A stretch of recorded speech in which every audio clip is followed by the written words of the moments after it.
Hello, guys, and welcome to my Philadelphia Eagles 7 round mock draft.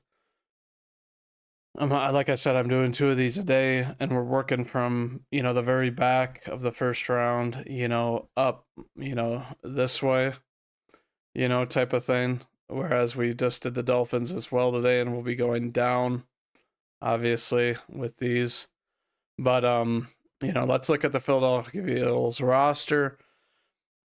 Obviously, not a lot has changed with their team. They got rid of Darius Slay, I guess, is a notable, departure.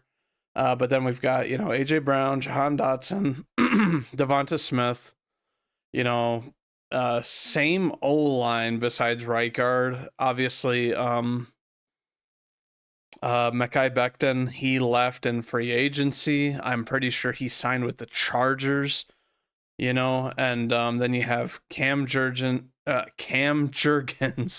Landon Dickerson, Jordan Mailata, and Lane Johnson.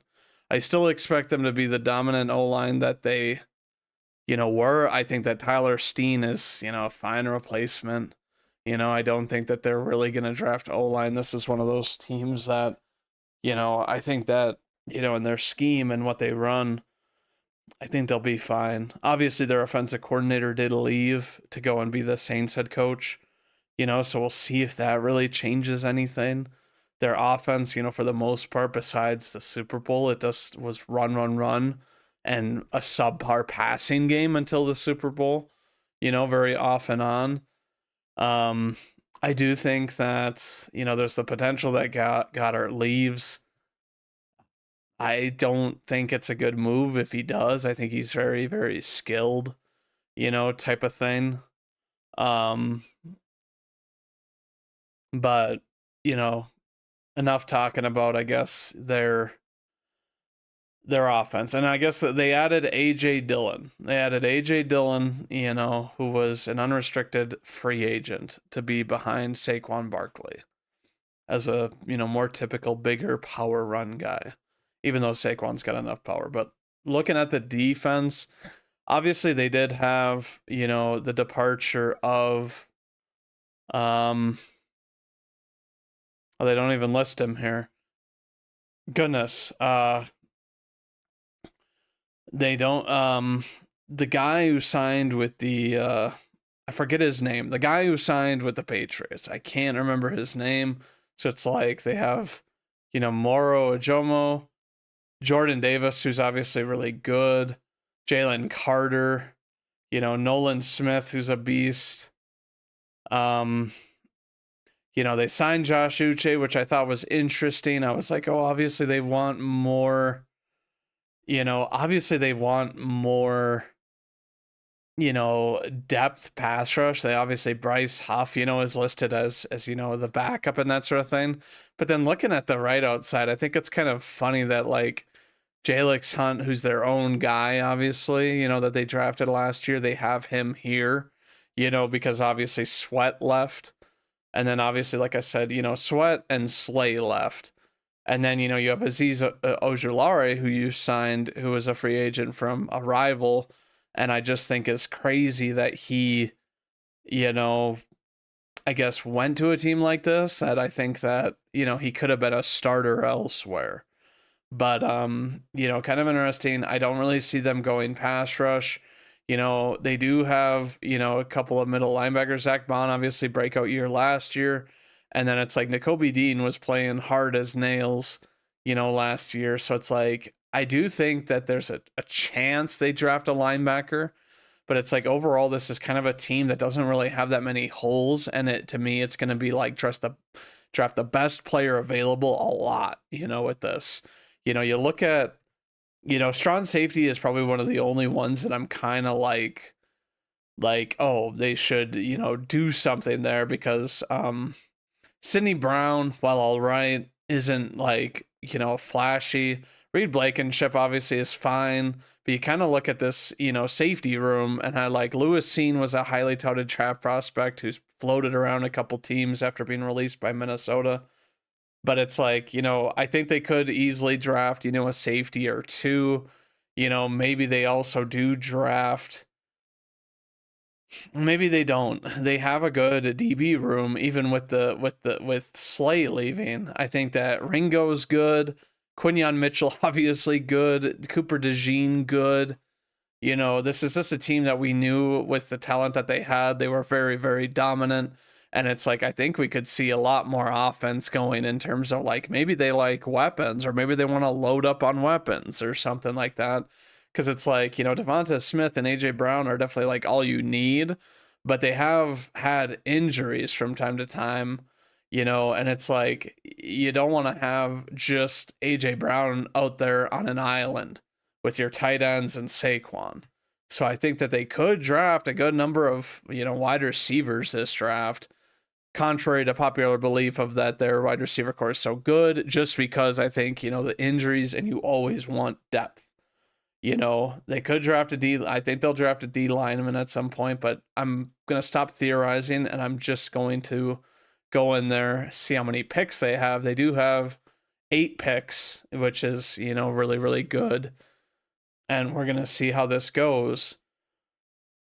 So going here, we have, you know, Luther Burden drafted, Hampton, a good number of, you know, very good players that I'm like, oh, these players could go, you know, they could go, you know, in certain spots. I think, you know, looking here, Goddard isn't like old, but it's like you have Colston Loveland here. And then it's like, you know, who else are you going to draft in kind of this, you know, here? You could go Derek Harmon, which I'll be honest, I don't really like it. You know, defensive interior, I guess, is one of those things that maybe you don't really need. You need like DN, to be honest with you, or something like that. I think, you know, but we don't really have anybody that's like that here. You know, Xavier Watts could be a guy if he wasn't so far down, but I honestly think that it's like if you have Colston Loveland up here who can play like a wide receiver and is very young, you're taking him, you know, and maybe you run, you know, one tight end set and then you have AJ Brown Smith and then Loveland on the outside. Now moving on to round 2, you know, we kind of have, you know, Carson Schwessinger is definitely someone that I'm kind of like, oh, they could go this guy, you know, type of thing. I already said that our DB room is really, really good. CJ West, you know, defensive interior. I'm kind of looking for, you know, an edge. You know, a guy who plays typical edge and is of a size like that. Jordan Birch, does he have the size that they would want? He does. Do they go that here though? Chris Paul Jr. I wouldn't want them to grab him, to be honest with you. But yeah, we have Schlesinger here, who I'm just kind of like, you know, is a, you know, smaller guy, but has really good speed and intelligence. But for a 4-3 defense, so I'm kind of wondering, and I'm kind of looking here. It's like, do we have any of these guys that have played like, you know, over the tackle? You know, not Norman Lott. They have a halfback here, Benjamin Morrison. I do think they like their DBs. I do think they like their DBs in Philadelphia, to be honest with you. I think that they just were kind of like, oh, you know, Darius Slay's getting a little bit older. He's done a really good job for us. But here's a guy to me that it's like, oh, played over tackle and shifted around type of thing. Maybe this is kind of a pick that they're like, hey, we go for this guy and we run kind of a, you know, because their defensive coordinator, Fangio, is very clever and he'll move players around type of thing. And it's like I think you could see more of that, you know, even next year with Jalen Carter being kind of that crazy big guy that like you move around like an Aaron Donald or something like that. So it's like maybe they have room for this guy, you know, to potentially get some snaps and move around. But moving on to round 3, we do have a safety here, and I was saying that like, yeah, we've, you know, this is a very good run defense grade, which I'm just like, I don't know if that's the kind of guy you want. So Ransom, great name. You know, I think, good awareness, good size, missed tackle rate's kind of high for a guy who has a good run, defensive stat type of thing. Has played deep quite a lot, but does, average depth of run tackle at 4.1 is really good. A kid that goes to another big school. And I feel like that's something that, like, for teams that are drafting later, they draft these guys that are, from schools that maybe they didn't place as high, but they were up against the marquee talent because they went to a big school, you know. So we're gonna draft him as a safety option for them, potentially to replace Brown or, come in and play, safety somewhere. But moving on to round 4, we have, you know, some players to me. We have Torrey Horton, which I don't know if I would like him for this team. He's another kind of lighter guy. He's obviously, a taller guy that's very light, So it's kind of like one of those things that's like not a good contested catch rate because he's not stronger than most of these guys he's going to play, but he's very good catch rate. Perhaps you do grab this guy and you play him, on the outside, obviously. And it's like this last year, he was hurt, had, all right production for 5 games, and his yards for reception was better than the previous year. But it's like maybe this is a guy you grab and and that sort of thing. And now I know we've won a couple of defensive players of need and that sort of thing, but I do think that, like, looking at this, you know, we have like 3 picks within the next, goodness, however many players. We are going to look at, we might look at guard if they're not sold on Steen. Kobe Kane would definitely be a pick, where it's like, oh, interesting. Maybe this guy sits a year, maybe we're worried about Nakobe Dean's injury history, for the tough style he plays. But I am going to look at Connor Cody here. This guy did play right guard, and he's played, numerous other spots on the line, and zone scheme, maybe him in a starting role. So interesting. So his pass protection isn't very good, but he's, still a fairly young player. Obviously just turned 22, played a good amount of times, played for a big school. Zone grade, his pass block grade, not very good, I guess.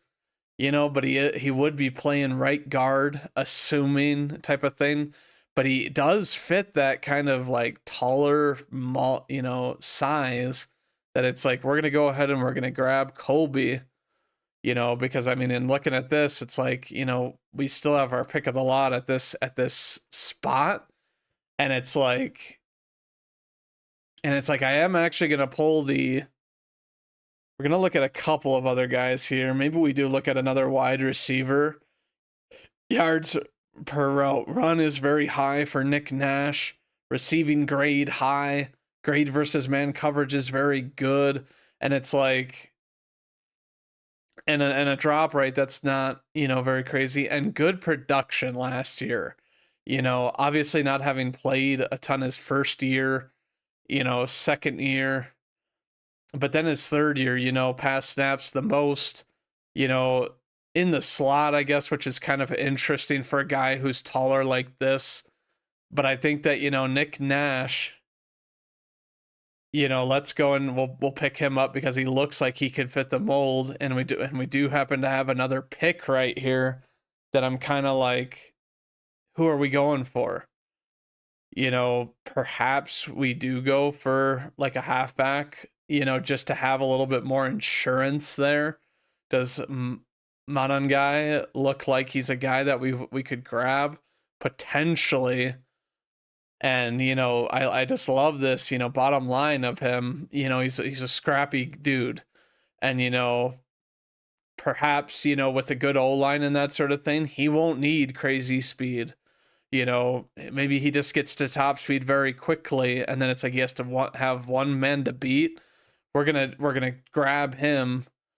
We're gonna grab him for them, and oh, lo and behold, Kobe Kane is still available. I'm gonna go ahead and I'm just gonna pull the trigger on this guy because I think he's too good not to pick up at 168. Even and oh, I guess that is the end, of your. Oh, because I didn't realize that they had. Wait, 2, 3, 4, 5, 6. Yeah, they had 8 picks, but they were all within the first 5 rounds, which just sounds like crazy good planning. You know, I guess I'm getting kind of roasted for some of these grabs here. I think that let's see what they say. Darian Porter, the DB, is a bigger need. We didn't really draft a DB, but I just don't really think this might be the year where you don't see one, to this team. I think that, with the way the pass rush is, I don't think you're like, oh, we absolutely need a number one. But Quinion Mitchell is a number one. The way he played last year, perhaps, in year two, there's always the potential that it's like, players figure out ways to beat him. But like the way he wasn't targeted that much last year, just leads me to believe that won't be the case. And it's like Cooper DeJean's obviously a baller that can make impact plays and is more of your kind of ball hawking playmaker rather than a lockdown type of dude. And I mean, so it's like, and like I said before, I don't think that Ringo is that bad. And then it's like you've got some good depth here. Adoree Jackson, good. I don't know Perry Nickerson, but it's like I think that the safety room was kind of something besides Reed Blankenship obviously was signed to be addressed, and then the D line, obviously Carter and Davis are your two guys, but like always good to have some depth there. And then like I said, there's Jeremiah Chutter and Van Sumeren, backing up this linebacker core. That's kind of why I was like, I think it's a good thing to draft, a guy who could potentially be playing, and you get Kobe Kane in round 5, very solid. But if you're an Eagles fan, tell me how I did. I know you guys, are probably like, oh man, even if we only had a few draft picks, we'd still be a very good team, which I agree with, but you always want to prepare for the worst, every single year. But tell me what you guys think, and I'll see you in my 2 videos tomorrow with 2 more 7-round mock drafts. But thank you all for watching, and as always, go Pack Go.